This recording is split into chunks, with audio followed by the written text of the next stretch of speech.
Welcome to Electric Power Engineering. Number 1 cable tray manufacturer in Pakistan. Cable trays are used as an alternative to open wiring or electrical conduit systems and are commonly used for cable management in commercial and industrial.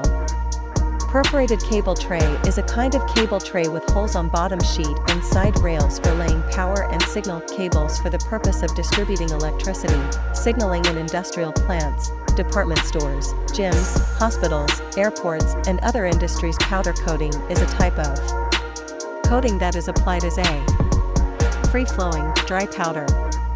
Unlike conventional liquid paint, which is delivered via an evaporating. Discuss strategy with employees. Set realistic on-time delivery goals. Streamline picking. Improve inventory management. Utilize route management software. Be flexible with your resources. Mohammed Faizan, Manager, BD. Mohammed Rayhan, Director of the company. So order now on given number. Thanks.